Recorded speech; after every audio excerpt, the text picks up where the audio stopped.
Welcome back. Just ask Shaq and Kobe how tough it is to coexist with another superstar on the basketball court. Somehow, Scottie Pippen found a way to play with the greatest of all time and not let jealousy be a factor. Without number 33, there might not have been 6 championships, and even Michael knows it. It's like asking Batman what Robin meant to him. You know, he was a good sidekick. Obviously Scottie was a great leader. People didn't see that because I was on the floor at the same time, and I was here prior to him, but he was a great leader for me. If something happened to me, I knew he could step in and support, and with him as a support system for me, it made me much stronger as a leader. And I'm pretty sure that even when he had the his games where he wanted to step out and show his leadership and show his athleticism, his scoring or whatever, it's good to have someone like me backing him up. So I mean, we were a great tandem. One special memory stand out? A lot of them. We had so many. It's obviously you can't just pick one. When he first came, I never knew who he was.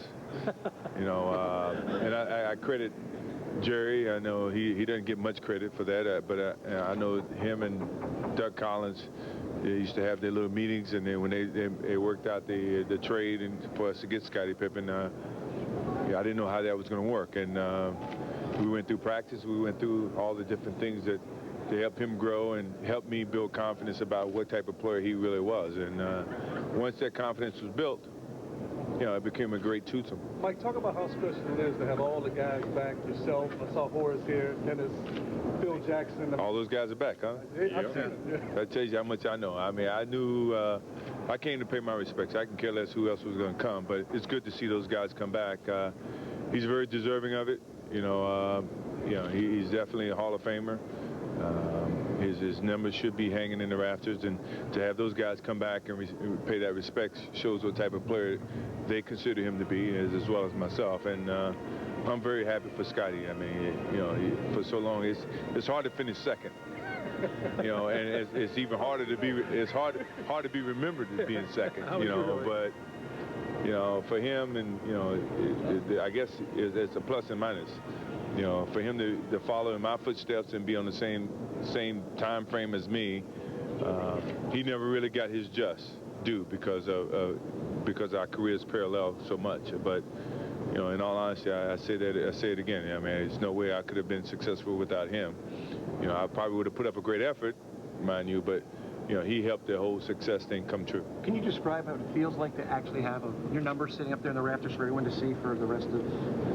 Well, you feel old, and you always reminisce about taking that jersey down and going out and actually playing and representing it, and playing and probably meshing 2 generations, and that's tough, to take that number down and go out and play against other generations. But I'm pretty sure he's going to feel comfortable that he's made his impact on the game of basketball, which he did. But either way, you're always going to have the memories that you wish you can take that jersey down and go out and actually play. How do you make you better as a basketball player? He gave me the luxury to relax, know that I got a back. I got someone that's watching my back, even when the days that I didn't feel like I can put forth the numbers or, play the way I wanted to play. I knew someone could pick up my back or pick up the leadership role, or offensively, defensively, either way you want to look at it. And, it's very, that's very comforting to know that you got someone who can really help you out and take that leadership role when you just don't feel it that night. In all honesty, my effort was to make sure there wasn't too many nights like that. But either way, I mean, he was a great tandem to have next to me.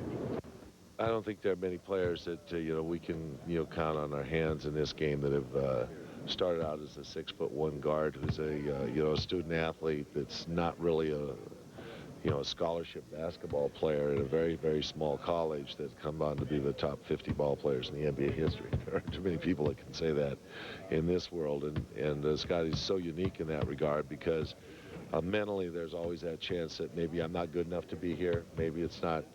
I come from a background or a space that doesn't register this prime ability that I have, but he never, ever let that hold him back, and he came on to be just an absolutely terrific player to watch and to play with. I sort of look at myself as being a great player who played alongside the greatest player to ever play the game. I think it's very hard to put that in perspective when you're used to watching, I guess you could say, a pussycat follow a big tiger all the time. But, you know, I think I've earned my stripes in this game. And, you know, I've been able to go out and do what I felt like was the best that I could do by leading a team as a leader. I just want players to remember that, you know, I was a great player and that I was a very fundamental player, and I played hard and I gave it my all for all the 16 years that I really was able to put it on the court. Anything else after that, it was a given.